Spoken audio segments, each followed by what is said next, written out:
राधे राधे, जय श्री कृष्णा। दोस्तों, मकर संक्रांति पर जरूर पढ़े धर्मराज की कहानी।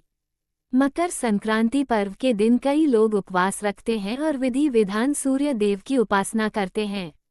इस दिन धर्मराज की ये कहानी जरूर सुननी चाहिए और पढ़ें। मकर संक्रांति की कथा हिंदू धर्म में शायद ही कोई ऐसा त्योहार हो जिससे जुड़ी कोई पौराणिक कथा या कहानी न हो। बात मकर संक्रांति पर्व की करें तो इससे जुड़ी भी कई कहानियां प्रचलित हैं। बता दें, इस साल मकर संक्रांति पर्व 14 जनवरी को मनाया जाएगा। धार्मिक मान्यताओं अनुसार मकर संक्रांति के दिन ही गंगा मैया भागीरथ के पीछे पीछे चलकर कपिल मुनि के आश्रम से होती हुई सागर में जा मिली थीं। कहते ये भी हैं कि इसी दिन भगवान विष्णु ने असुरों का अंत किया था। साथ ही इस पर्व की एक कहानी धर्मराज से भी जुड़ी है, जिससे इस पर्व में जरूर पढ़ना या सुनना चाहिए। मकर संक्रांति पर धर्मराज की कहानी। एक समय जब पृथ्वीलोक पर बबरुवाहन नामक एक राजा हुआ करता था। उसके राज्य में किसी चीज की कमी नहीं थी। इसी राज्य में एक हरिदास नामक ब्राह्मण भी निवास करता था, जिसका विवाह गुणवती से हुआ था, जो कि बहुत ही धर्मवती एवं पतिव्रता महिला थी। गुणवती ने अपना पूरा जीवन सभी देवी देवताओं की उपासना में लगा दिया और वह सभी प्रकार के व्रत करती थी और दान धर्म भी किया करती थी। इसके अलावा अतिथि सेवा को वह अपना धर्म मानती थी। ऐसे ही ईश्वर की उपासना करते हुए वह वृद्ध हो गई। जब उसकी मृत्यु हुई तो धर्मराज के दूत उसे अपने साथ धर्मराजपुर ले गए।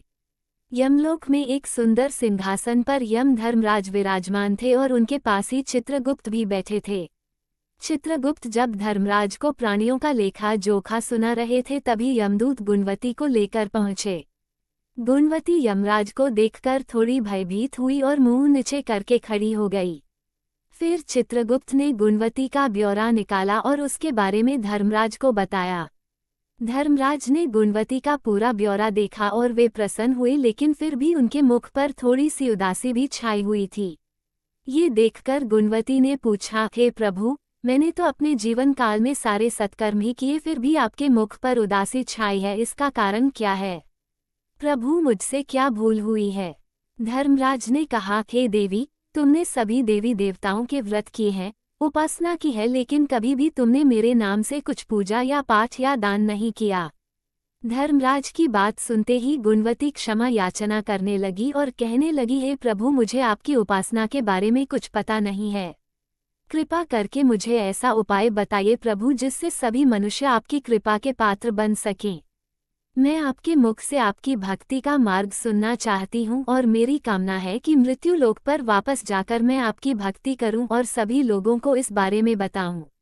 धर्मराज ने बताया, जिस दिन सूर्य देव उत्तरायण में प्रवेश करते हैं, यानी मकर संक्रांति के दिन मेरी पूजा शुरू करनी चाहिए और उस दिन से लेकर पूरे 1 साल तक मेरी पूजा करते हुए ये कथा सुननी चाहिए।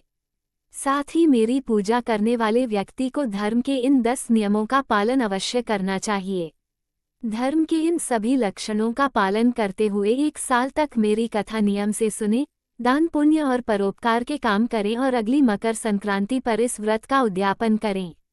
इसके बाद मेरी एक मूर्ति बनाकर विधि विधान से प्राण प्रतिष्ठा करवाकर हवन पूजन करें और साथ ही चित्रगुप्त की भी पूजा करें और काले तिल के लड्डू का भोग लगाएं। इसके बाद ब्राह्मण भोज करवाएं व बांस की टोकरी में 5 सेर अनाज का दान करें। साथ ही किसी जरूरतमंद को गद्दा, तकिया, कंबल, छप्पन, लोटा व वस्त्र आदि का दान करें। संभव हो तो गौ दान करें। धर्मराज से व्रत की पूरा कथा सुनकर गुणवती ने पुनः धर्मराज से प्रार्थना की, हे प्रभु, मुझे फिर से मृत्यु लोक में जाने दीजिए, जिससे मैं आपका व्रत कर सकूं, साथ ही इस व्रत का प्रचार भी लोगों में कर सकूं। इस पर यमराज ने गुणवती को धर की लोक पर फिर से जाने दिया। धरती पर वापस आकर गुणवती ने धर्मराज द्वारा बताए गए व्रत के बारे में अपने पतिदेव को बताया। मकर संक्रांति आते ही गुणवती और उसके पति ने ये व्रत शुरू कर दिया। इसी व्रत के प्रभाव से उन पर धर्मराज की कृपा हुई और उन्हें मोक्ष की प्राप्ति हुई। दोस्तों, ये थी आज की कथा। आपको हमारी वीडियो अच्छी लगी हो तो वीडियो को लाइक करें, चैनल को सब्सक्राइब करें, कमेंट में जय श्री राधे कृष्णा लिखना ना भूलें। राधे राधे दोस्तों।